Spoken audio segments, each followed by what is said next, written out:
Julia Ives Pack, 1817 to 1903. Autobiography, 1817 to 1896. Autobiography of Julia Ives Pack and Kate B. Carter, Comp. Our Pioneer Heritage 9, 1966. Autobiography of Julia Ives Pack. My father, Erastus Ives, was born at Farrington, Connecticut, November 2, 1780. He died at Watertown, New York, September 3, 1828. My mother, Lucy Payne, was born December 25, 1782, at Amina, New York. They were married in December 1805. Their children were Joel, Jerome, Julia, and Henry. My mother died October 20, 1839, at Nauvoo, Illinois. I was born March 8, 1817, at Watertown, New York, and was married to John Pack, October 10, 1832. Our first child, Ward Eaton Pack, was born April 17, 1834. My husband and I were baptized March 8, 1836, into the Church of Jesus Christ of Latter-day Saints. We migrated to Kirtland, Ohio, in the spring of 1837. There our first daughter, Lucy Amelia, was born on June 24, 1837. We left Kirtland in the spring of 1838 and went to Daviess County, Missouri, 20 miles from Far West. We were in Far West at the celebration on July 4, 1838, when the cornerstone for a temple was laid.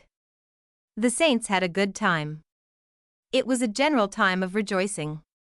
About the 1st of September the mob began to gather against the Mormons, made attacks on them, burning houses in some places. We moved into Far West and stayed there until Brigadier General Parks and Mr. Donovan came on the scene and dispersed the mob and sent them home. We went back to our home. Shortly after, a company of immigrants came, bringing word that Levi Wood, husband of Phoebe Pack, my husband's sister, had died at Huntsville, Missouri, and that she was very sick, unto death. My husband and I started next day to go and look after them. Our first day's journey took us within 5 miles of Grand River Ferry. We stopped all night at a neighbor's house. There was but one room in the house, and the landlady made us a bed on the floor. About the middle of the night, the man of the house came home, complained of being very tired and that he had not had his boots off for several nights. He had been in the mob camp that was gathered against the saints at DeWitt on the Missouri River. We started on our journey the next morning and were nearly to the ferry when a company of armed men, about 30 in number, met us. About half of them had passed when the head man wheeled about, rode up to our wagon, and asked if we were Mormons. My husband told him we were, and he told us we would have to go with them to their camp. He ordered us to wheel about. They took us about 5 miles across a new rough road to their camp. The leader of the gang came up to our wagon and ordered my husband to take his valise and follow them, saying, "We take you for a spy." He said to me, "You can bid your husband goodbye. You will never see him again. You can go to that house," pointing to a log house across the hollow. I told him I would not go 1 inch. I said, "If my husband dies, I will die with him." I put my foot on the wheel of the wagon to jump to the ground when my husband took hold of my hand and whispered to me, "You stay with the wagon and take care of the horses. I am not afraid of them and will be back soon." They took him through a patch of hazel brush to an open space covered with grass. Sackhill Woods, a Methodist minister, said, "Here will be your grave. We are going to kill you unless you will deny Joe Smith." My husband said, "Joseph Smith is a prophet of God. You profess to be a preacher of righteousness, and so do I. I'll meet you at the day of judgment." There were 5 or 6 of them. They talked around inquiring who would shoot him, but none seemed really willing to do the deed. Finally, a man standing by our wagon called out, "Let that damned Mormon go." Soon they came back with him, ordered him back into his wagon, saying if we were ever seen in that country again, it would be at the peril of our lives. They sent the same company back with us to the ferry and saw us across the river. We went on to our sister at Huntsville and found her very sick. She was completely salivated with calomel and was near her death. We stayed 2 weeks and did all we could for her, then put a bed in our wagon and placed her on it with her little child 6 months old. We left the 3 older children with a Mormon family, Amos Herrick. We started on our journey home and got as far as Carlton, a small town 40 miles from our home. At a grog shop in this town were several of the mob that took us prisoners. They knew us and said, "There are the ones we took prisoners. Let us go for Sackhill Woods." A man jumped on his horse and went full speed for somewhere. We went a short distance through a piece of timber, then left the road and started for home across the prairie. 2 or 3 times during the night we came to deep narrow gullies cut by the storms in the rich soil. My husband would unhitch the horses, get them over, then we would draw the wagon over by hand, it being a light wagon something like the delivery wagons we have now. We reached our home shortly after daybreak and found my husband's brother, Rufus Pack, there sick with chills and fever. The mob had returned and were annoying the saints, driving them out of their homes and burning their dwellings. My husband's father was taken sick a few days after. He died. Next day we took him to Far West, held the funeral and returned home the same day, and stayed up all night, loaded our wagons with what we could, and started to Far West. The next day when we reached there, my husband bought some logs for a house, laid them up and chinked the cracks with wood without plastering it, and we moved into it. It was the last house of the city towards Goose Creek. There were 20 of us in this one cold room. The mob came against Far West. Our leading men, the prophet and others, were delivered up to them and our city was surrounded by the mob guard. 2 of them stood in front of our door for weeks. William Bosley and Eleanor Pack, his wife, were with us. She is my husband's sister. He was in the Crooked River battle when David Patton was killed. The mob was after all who were in that battle to take them prisoners. William came to my husband saying, "I can never get away unless you help me." They started out, got past the guard and went to Huntsville. My husband was gone 2 weeks. During his absence we got out of flour. We had a log set on end with a mortar in the top to hold the grain, a spring pole with a wedge in the end to grind the corn. Of this we made bread. During these 2 weeks, Rufus' wife was taken sick. I went to Parley Pratt's home, a small room he had put up for his stable in which his family was living, and asked permission of his wife who was in her bed sick with one of her children by her side, to bring our sister there for her confinement. There was a small place at the foot of her bed where I made a bed for our sister. She was lying in this bed when Parley Pratt came to bid his wife and family goodbye before going to prison, he being guarded by 2 men while doing so. There came a severe snowstorm, after our men had given up their firearms and signed a paper at the point of a bayonet to give up all of their property to pay the expenses of driving us out of the state which we had to leave before the last of April 1838 or be exterminated. After the mob went home, we moved out on Log Creek, 6 miles from Far West.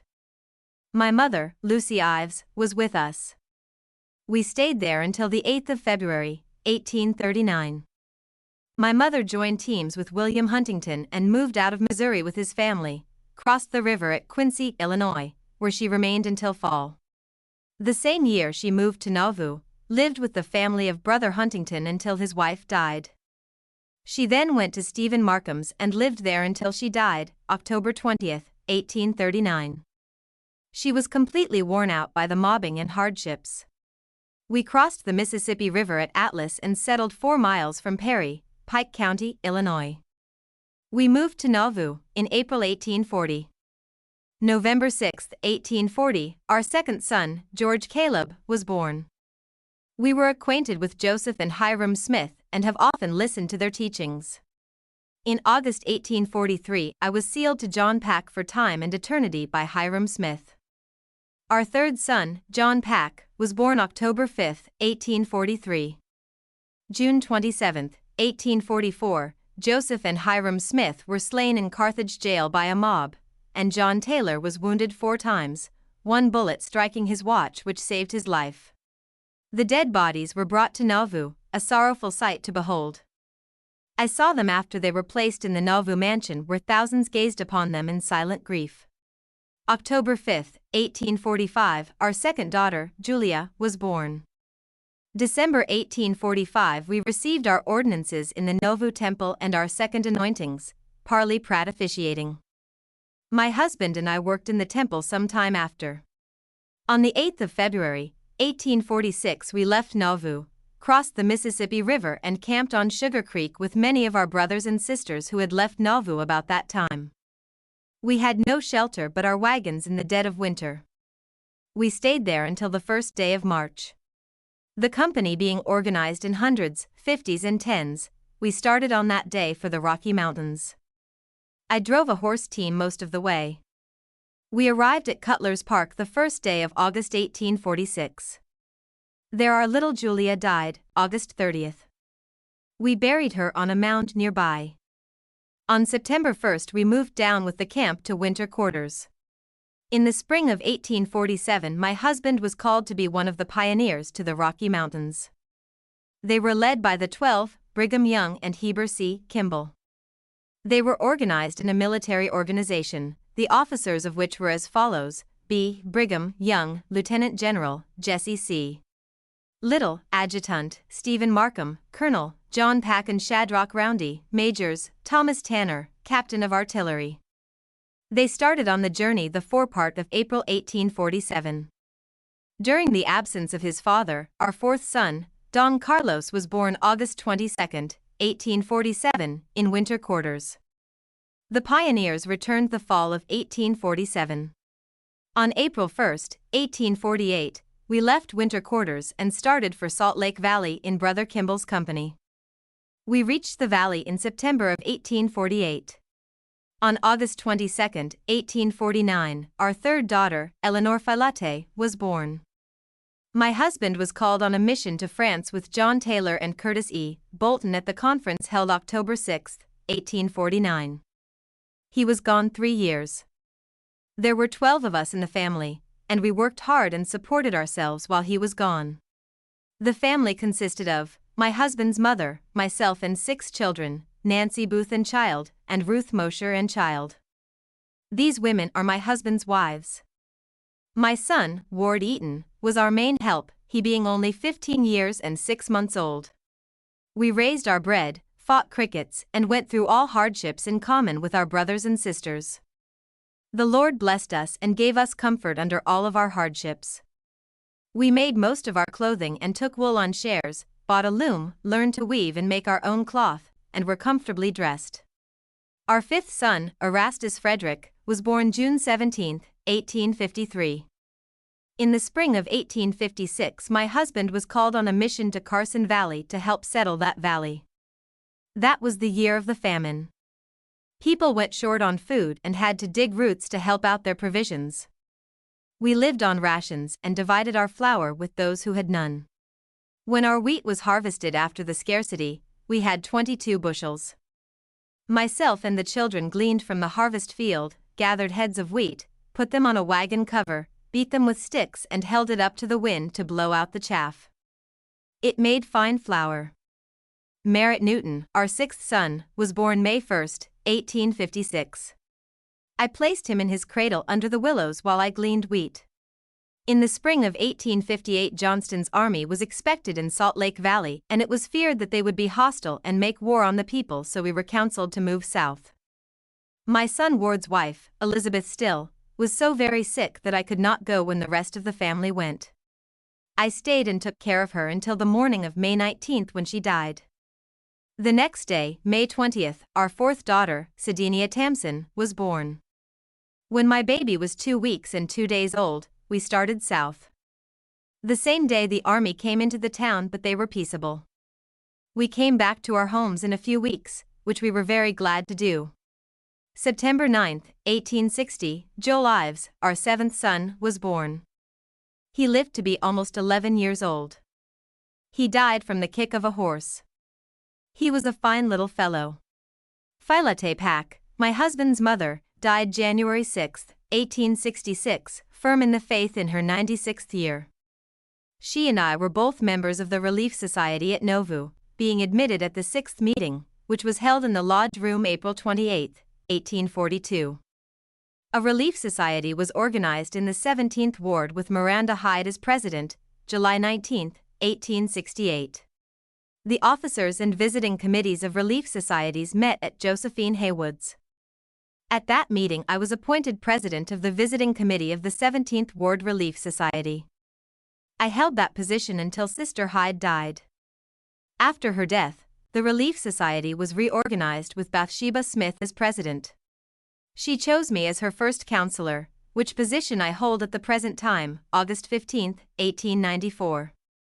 On August 16, 1894, the society was reorganized with Bathsheba Smith president, Julia Ives Pack, first vice president, and Sophia Nuttall second vice president. I held this place until May 10, 1896, when I moved to Ramos and joined the society there. End of journal.